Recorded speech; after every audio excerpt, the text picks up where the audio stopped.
Hello, welcome. It's time for day 45. 100 days of making comics, working on Dinosaur Man, the #1 comic on Webtoons featuring a guy with a head of a dinosaur. Alright, thanks for joining in with me. Kind of excited for today because I'm going to do some inking on this panel that I've been wanting to work on ever since I drew it. I've been purposely holding myself back, trying to save the most fun thing for last. Again, if you're interested in the 100-day challenge at all and you want to take it yourself, check out the Facebook page, 100 Days of Making Comics, with 2 E's, 100 Days of Making Comics. The idea created by the talented Kevin Cross, and here's what we are doing today. Now this panel is going to have to sit above panel 8 because he's breaking the panel. So I'll do a new folder, panel 9.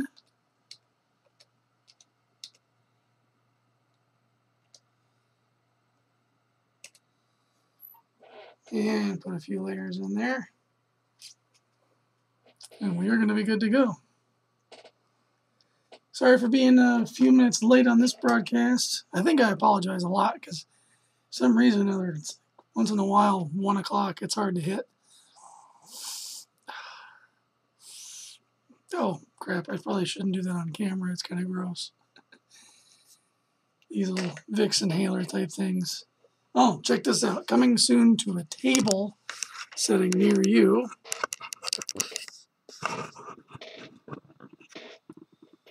Yeah, what are we looking at? We're looking at this thing.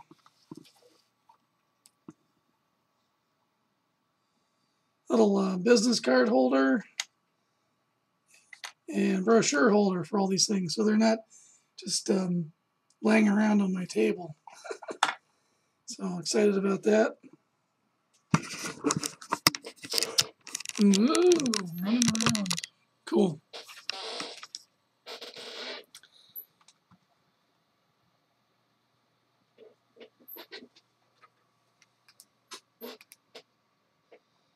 Should notify my peeps. Get them in here for this.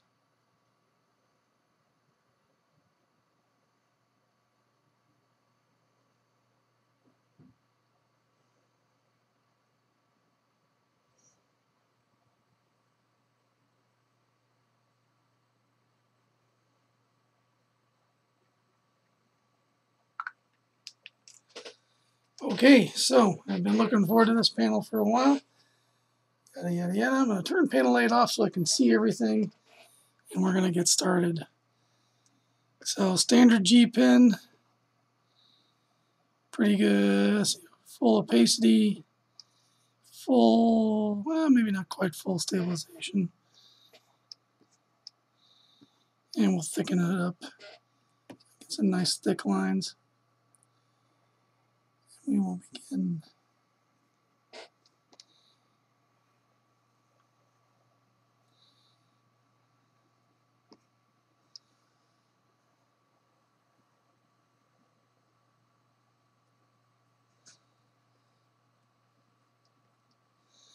It is still cold here in Michigan.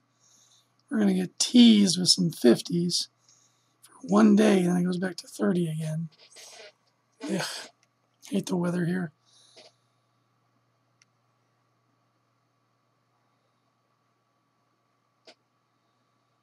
All right.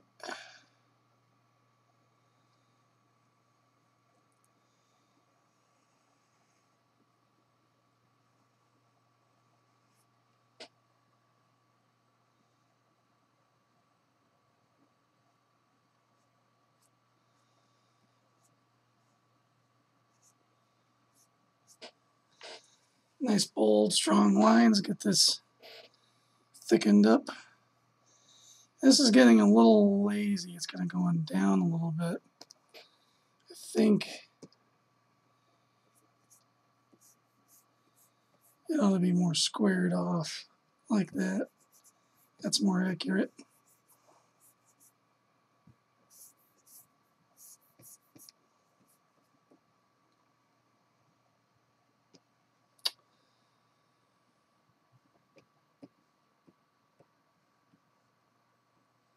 So we will fix that accordingly.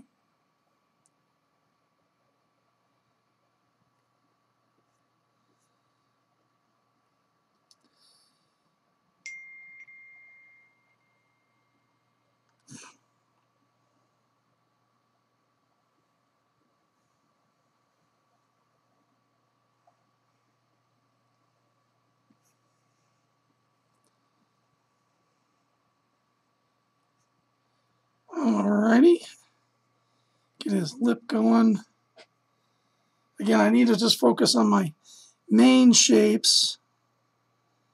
I can come back in and do details and things like that later on.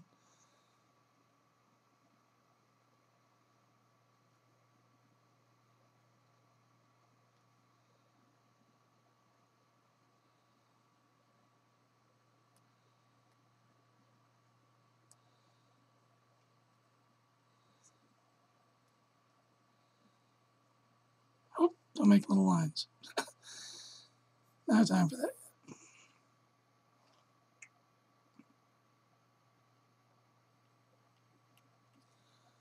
And the other nostril is going to be on the other side.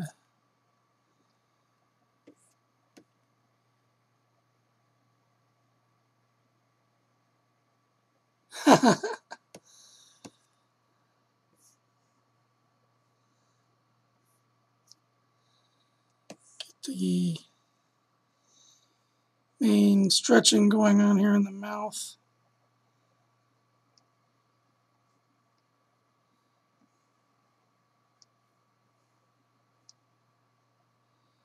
There we go.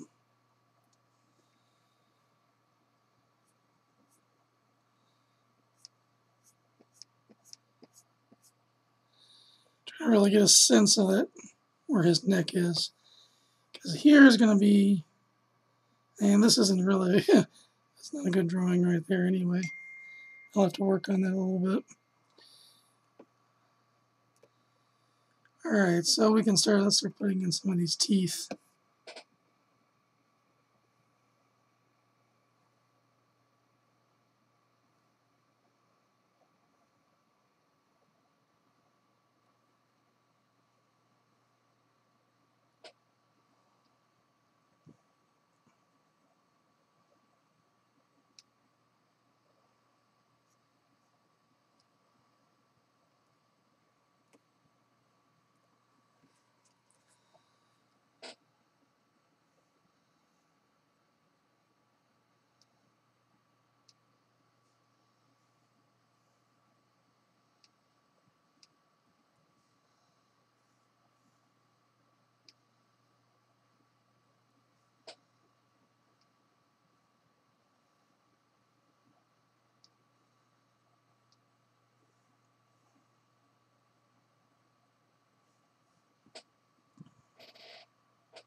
Now for these here, we're seeing inside of his gum line a little bit, so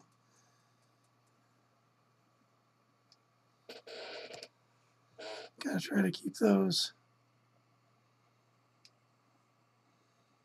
as accurate as possible. Looking like they're kind of flying out of his mouth, like they kind of are right here.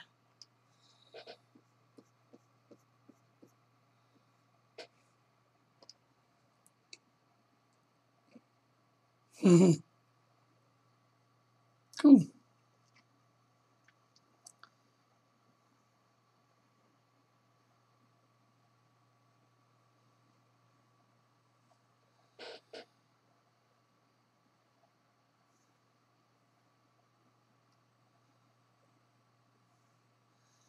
Well, we'll see how the end result holds up to your deja vu expectation.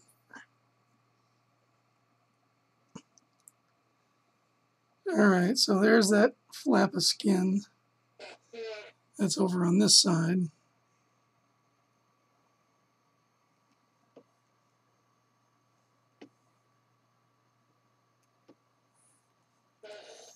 And we'll focus on this jaw here.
And we need to get a little bit of his lip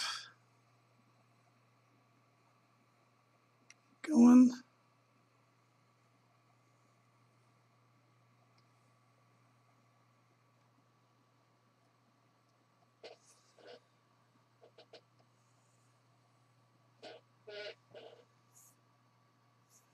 And that sharp chin. Cool. Looking good.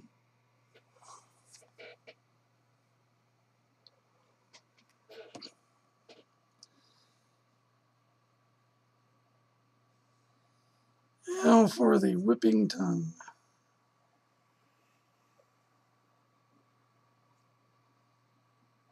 I think I'm going to do this on another layer just to make sure, because I want to tuck it behind these teeth.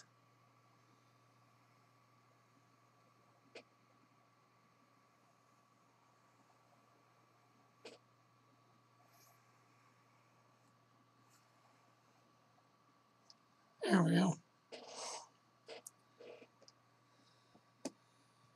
So that way it'll be behind that one and in front of this other one. So that'll give us a little bit of a help with the depth there. Making it look like his tongue is really sitting in his mouth there.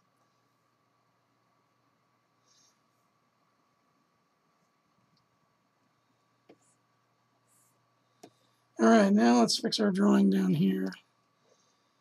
Alright, so if this is his, basically the center of his chest, here's the edge of his collar.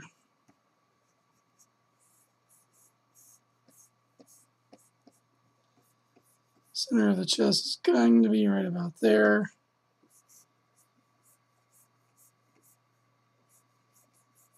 Here comes that strap on the side. That's going to be his logo.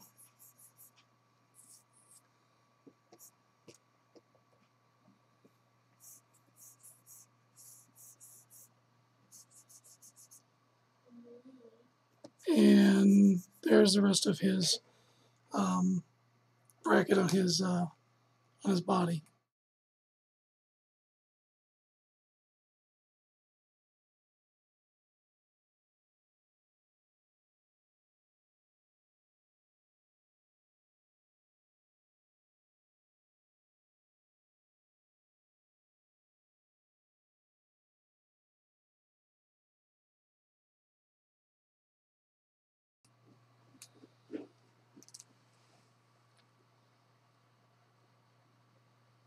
All right, live stream questions. I'm game. Let's do it. Do I ever use models or action figures for drawing references? What do you use for Dinosaur Man? On occasion, when I can't get a pose right, I will use a program called DAZ 3D. DAZ 3D is a free 3D program, and you can buy all sorts of models and stuff to go with it. But basically, it's like a mannequin, like the old wooden mannequins, only it's a realistic looking person. And you can distort it and make it look cartoony if you want to. So I'll pop it into ZBrush, distort it the way I need to, and I can pose it and light it, and that helps to create a good reference to draw from sometimes. So, I mean, it's a great resource to have, especially if you're trying to, like the old-fashioned way where you would set up a drawing dummy. They've got some really cool action figure ones. The same people that make those Figma figures, where they're all just, flesh-colored or tone-colored, and you can pose those pretty accurately too. Those are nice. But anyway, with lighting, using a 3D program like DAZ can really help you with lighting too, especially if you're trying to do something realistic. Now with Dinosaur Man, I don't really have to do that because it's all cartoon based. So as long as my anatomy is structured correctly and looks believable, it'll look just fine. And that starts with doing the rough drawing, and then, like what I'm doing right now, fixing some of the errors once I see them to make it look a little bit better.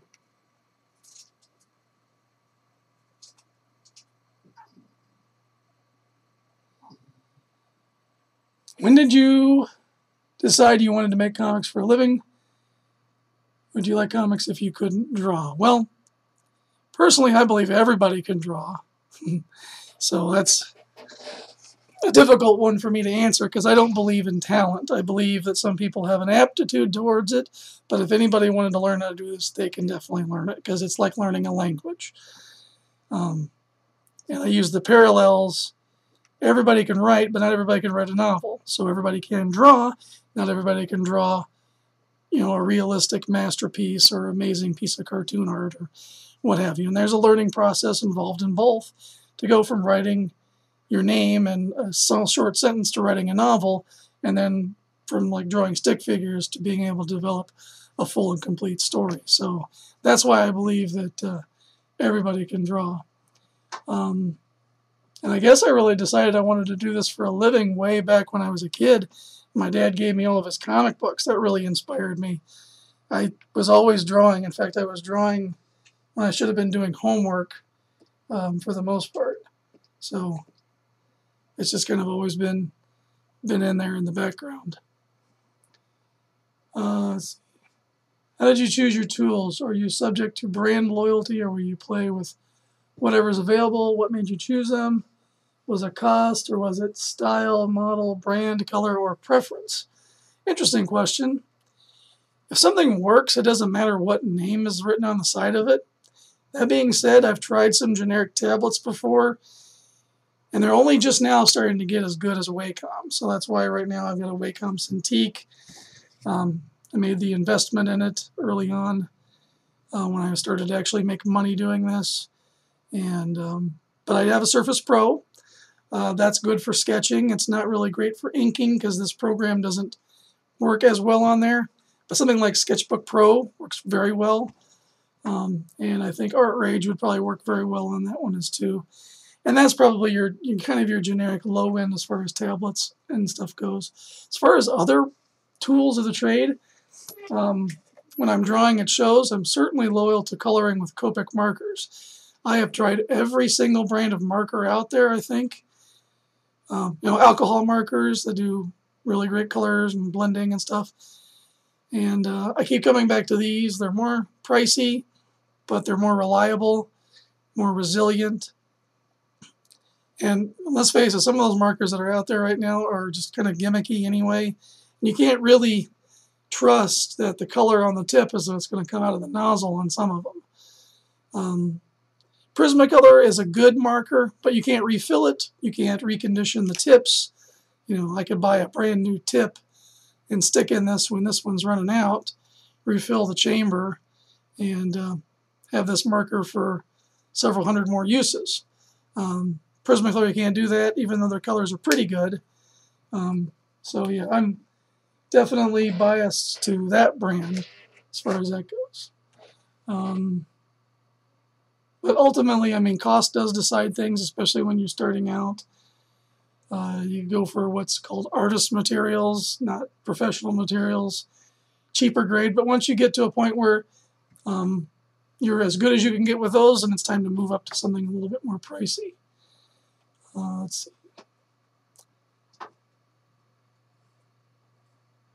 I'm not reading that question. I think Varian Grant is talented. He's developed a good style of drawing, and he makes comics. He's a acting publisher, so I don't know what that nonsense is. Would you consider yourself a writer as well? Is it easier to break into comics as a writer or an artist? Yeah, I consider myself a writer because I've been writing all of this. I write all of my own content for my own stuff. And I think just as there's an element of storytelling in comic art, you're writing with pictures instead of writing with words. How has your art evolved since you started? So, yeah, and as far as the second part of that question, is it easier to break into comics as a writer or an artist? Well, I'll tell you what, there's probably almost equal amounts of people who are drawing comics that shouldn't be and people who are writing comics that shouldn't be. Sadly, it seems to be that, just like in most other industries, it's who you know, and those people are getting jobs that they shouldn't get, and they're generally not making good comics. Now, comics is not an art form, it is a business. It's a business that uses an art form, but in and of itself, it comes down to actually making money and selling a product. So if you look at Marvel here recently with their slew of changes, the biggest change has been their sales decline. So that's, the market saying, no, I don't want this. Give me what I want. And if you want to keep your doors open and your light bill paid and your rent paid, you change your product. So that's why we keep seeing reboots and relaunches, is that they're just not hitting it where they want.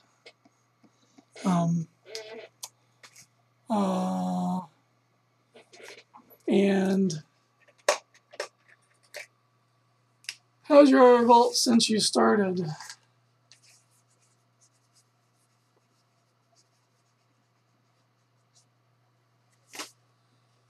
I'd say it's gotten better. I mean, anything you do over and over again, you're going to improve on. So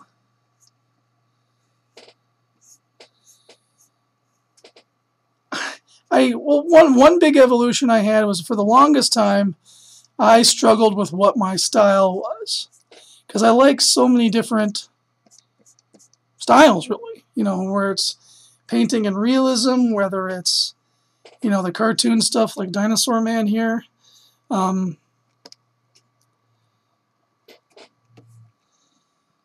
There's a lot of different ways to do this, and we're in image making, and I could just never lock myself down to one style. So I think over time I've slowly accepted that, and now it's part of when I tell people about my stuff, they see so many various styles on the table. Might not look like the same person did that. And I've just always been unhappy when I tried to put myself in one style. So I'll do the cartoon art for Dinosaur Man, and if I want to do like vintage movie style paintings, I'll go in and do that as well, because I enjoy both of those types of styles. So I've kind of broken it down into cartoons and comics, which covers Dinosaur Man, the wrestling. Dinosaur Man's a little more cartoonish. The wrestling is more like traditional comics of the 60s. And then I've got my my more realism stuff. And then I'm kind of working in an anime style too, because I've started drawing some more anime art. So I can just show you one of my paintings here. Like, this is one of my earlier paintings. It's probably one of my more iconic images that I've created that's associated with me. So much so that the gentleman in the middle there sells knockoffs. So, you know, that's been something like this has been is something that I really enjoy doing. And when I decide I want to do something in that style, I'll do it. You know, here's something a little more. You know, here's Groot and Rocket. This again is a more realism style, and I'll sell that right alongside, you know, some of my wrestling stuff. You know, like this Finn Balor piece, which is all harkens back to classic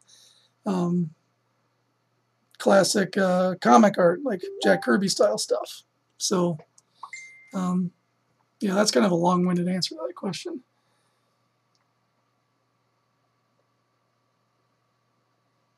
Oh, spin it into a controversy. Yuck, yuck, yuck, yuck. Yeah, well, I mean, if you want to call talent just the way a person is born with a brain that's wired a certain way to where they understand and can think in geometry, think in abstraction. You know, some people have more of a propensity to that. Some people have more of a propensity to mathematics, to analytical thinking, whereas abstraction, I wouldn't really call that talent as much as, you know, just we're born the way we are, and some of us have, you know, more genetically inclined to physical activities rather than mental activities. But that's not to say that we can't overcome mental constraints. Biology is biology. You know, your genetics are your genetics. If you're born with the genetics that you're going to easily put on weight, you're going to have a hard time staying thin. And there's some people who are born with the genetics of they could eat an entire, you know, pizza buffet and not gain a pound. You just have to work harder in one direction or another depending on what you personally want to do. So if that's drawing, you're just going to have to work harder at it.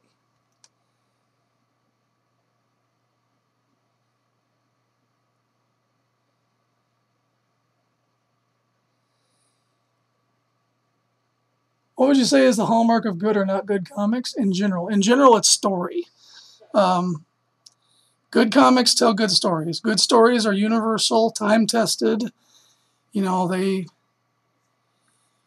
they speak to us with, you know, man versus man, man versus nature, man versus himself. The same types of stories keep getting told over and over again. We kind of see that in movies. You know, man versus a system of government, man versus... These are all struggles that we deal with at all times. And so if a story can connect on that level, then it becomes a good story that's going to, you know, hold up to the test of time.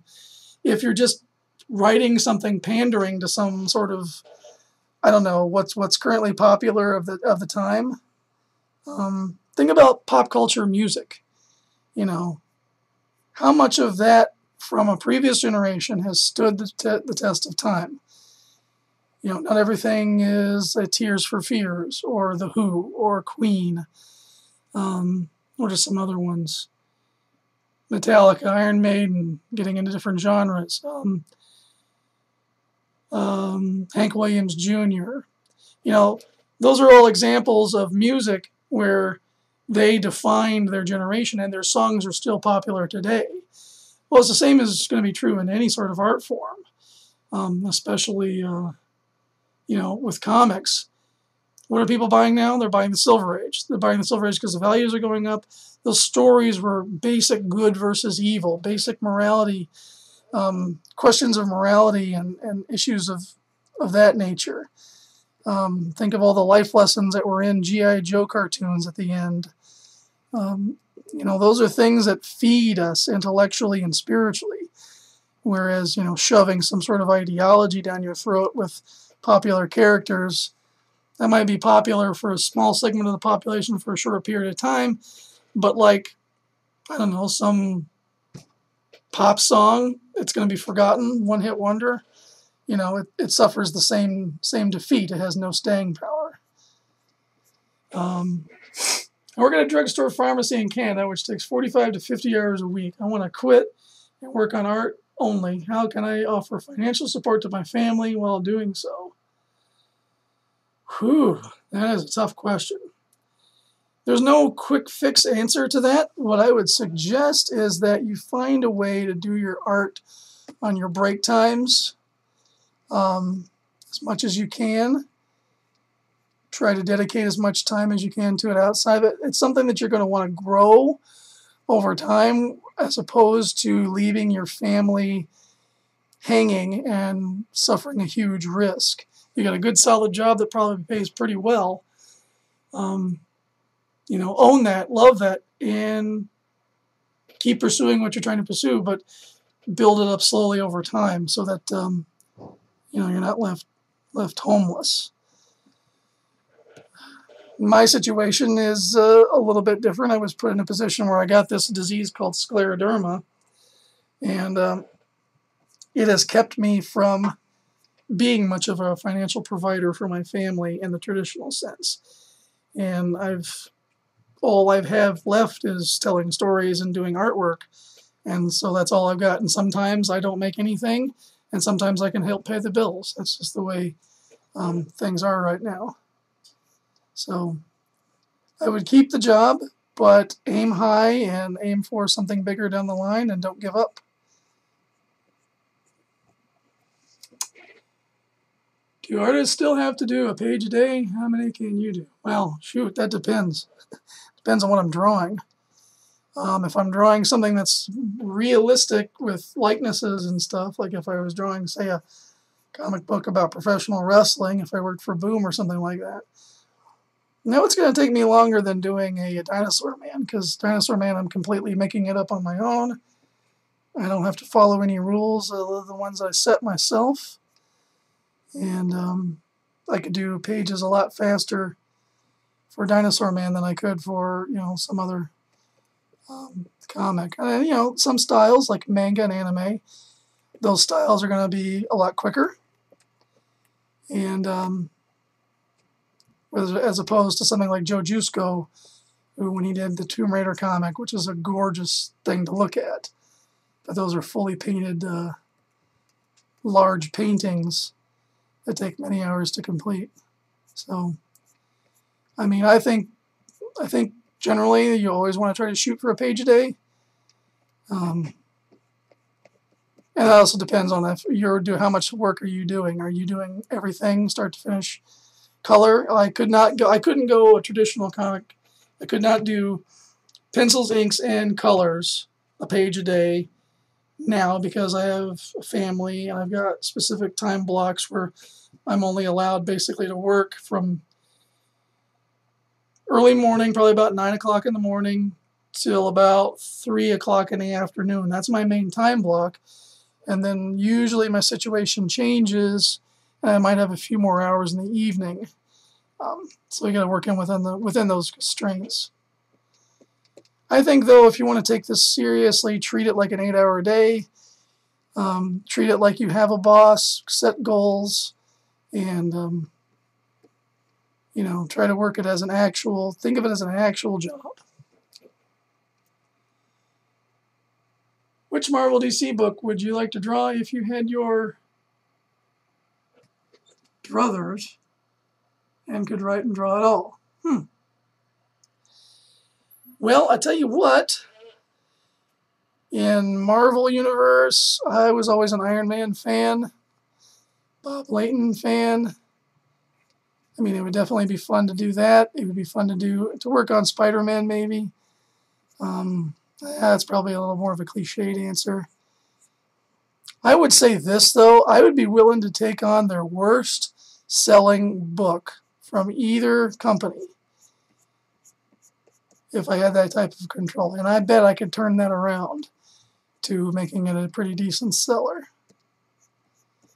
Now, of all time outside of Marvel and DC. I would love to do covers for Red Sonja. I would do interiors on a book like that. I love fantasy, working on a Conan book or something with monsters and magic and stuff. And that stuff's a lot more fun to draw than downtown buildings in New York City and places like that. Those offer their own significant challenges. And I wouldn't want to take lots of shortcuts. I know a lot of industry pros, they'll take shortcuts. They'll draw over photographs or 3D model renderings to, make the deadline, which is understandable. But then where's the craft? Where's the craft going? All right, now this is the fun bits, putting in some details here. I'm really enjoying these questions, guys. This is nice. Hopefully the answers are sufficient.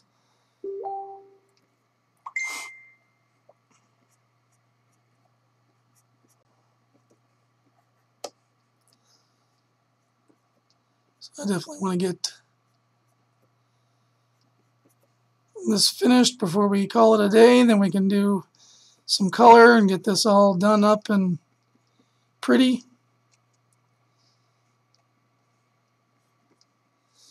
All right, he's got this little chain bracket here. I'm going to put that in.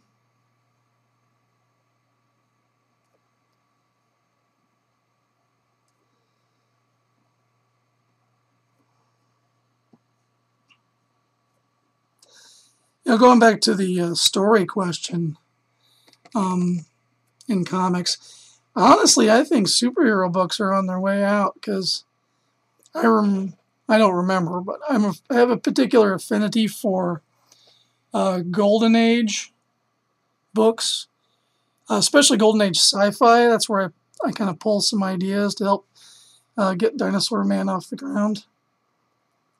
And between Golden Age sci-fi, Golden Age crime, even romance, all those genre books, I think those are starting to come back and be more interesting to people than I think we're getting oversaturated with superhero stuff. Good one on the druthers there. I've hired 2 artists who have abandoned the project that I've created. How can I keep an artist attached? Pay them. But honestly, work ethic. If you're looking to hire to somebody, see what their track record is. If they don't have a track record, don't have any expectations of them, having a work ethic. And sadly, young folks nowadays, I'm starting to sound like an old fart. Do they know what a work ethic is? And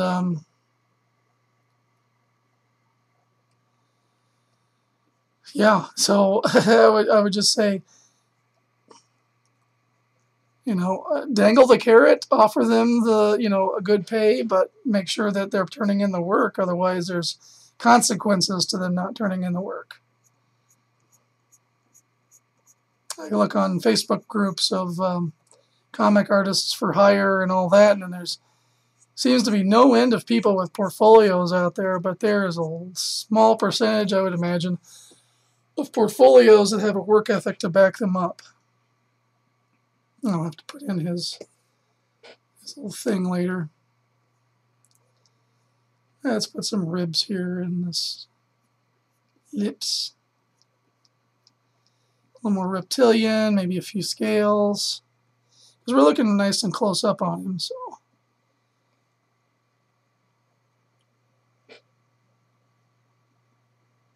Don't think I missed any.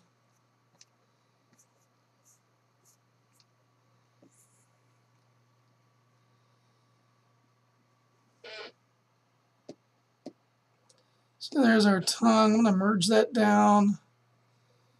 And just going to put some more black in there.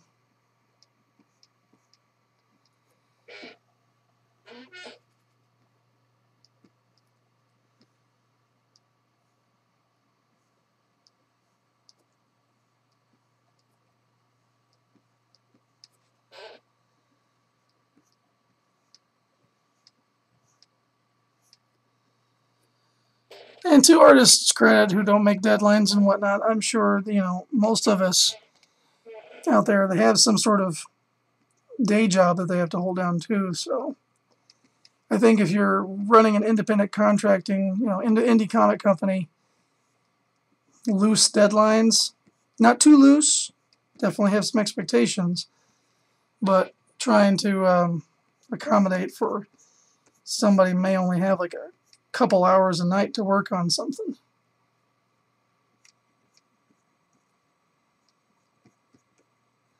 Depending on their situation. Cool, great. Well, that's been awesome. And felt like a lot more time has passed than it has. But anyway, so here we are with this nice gnarliness. I think I'm going to go into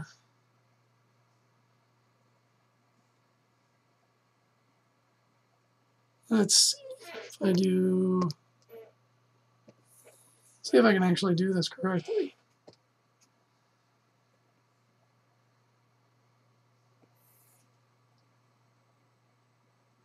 Still have not gotten the hang of these things yet.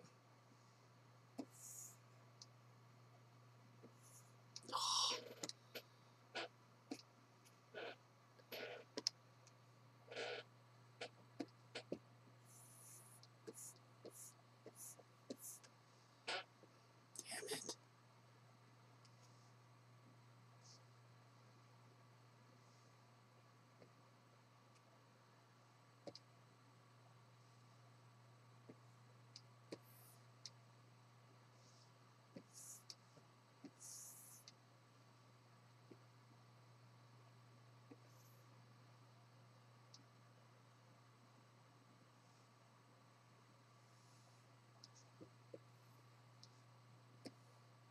I wish these things would just auto size.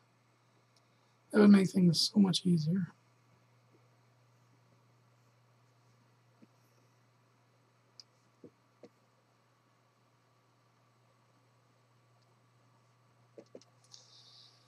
Okay, so I'll find that and rasterize it. And then we're going to trim that out. Move that to the bottom. And once I start doing the fill colors, it'll start covering that up. Now, let's see, where's my other panel at? Panel 8.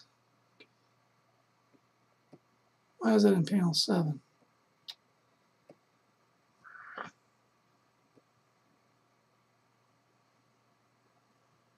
Go where you belong.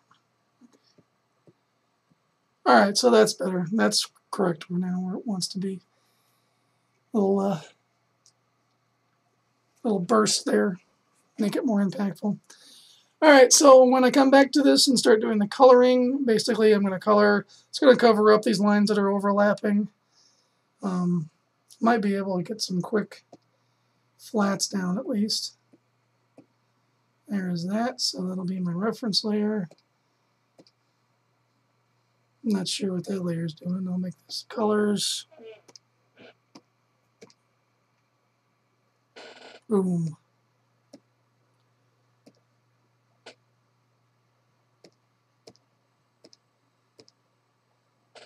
Yeah. Nice.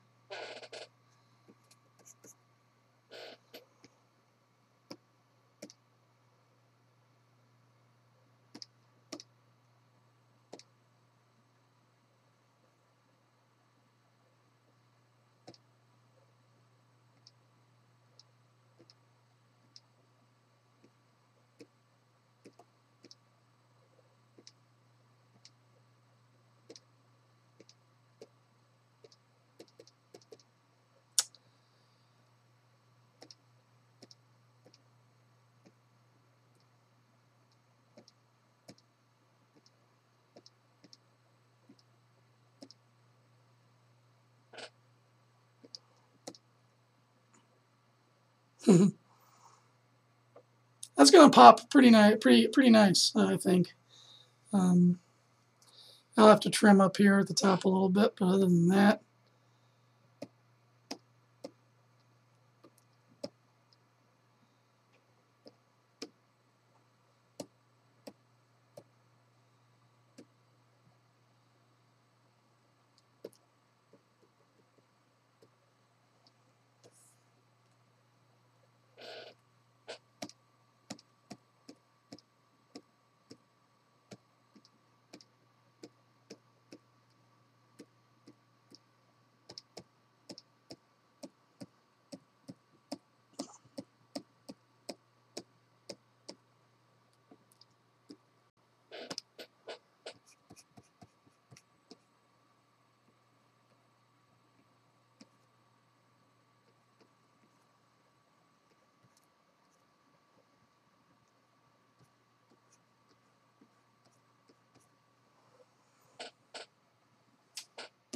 let's go ahead and trim this up.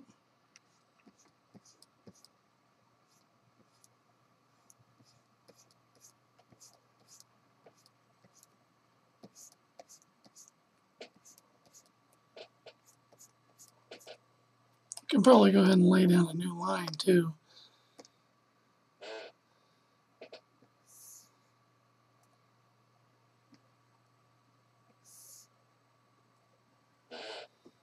Beautiful. So when that's all said and done, that's going to look pretty awesome. Unfortunately, I am out of time as we're getting close to an hour broadcast, so I'm going to wrap it up for today. Thank you guys for hanging out with me. Thank you all for the tremendous questions. That was a lot of fun and definitely helps fill the silence.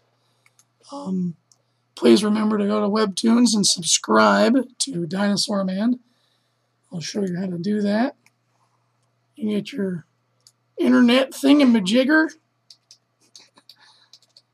I was born in the Ozarks, so that's okay if I culturally appropriate that dialect. And we're going to go to just webtoons.com. Come on. Then we're going to go over to this here magnifying glass, and we're going to search for Dinosaur Man. It's the easiest way to do it. It's going to pop up right there. Click on him and click subscribe. We have 47 now. We've had 601 eyeballs on this, maintaining a solid 9.8 rating. That's awesome. I am thrilled by that. Can't wait to get episode 4 done and up, and that's going to help these numbers even more.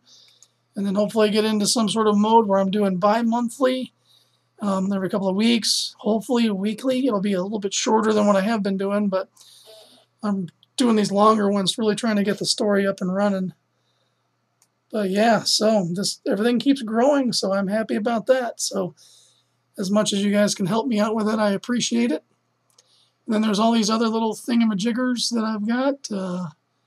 There's the Patreon. Hey Melby is my name on there. That's also my Twitter and Instagram handle. That is a carryover from when I was publishing Melby Comics back in 2005. A little black and white book that I got 3 issues out of. I've always just kind of stuck with the nickname. Facebook, Eric Hodson Illustration. And thank you very much. Have a wonderful weekend. And we will resume regular broadcasts on the Monday. Take it easy.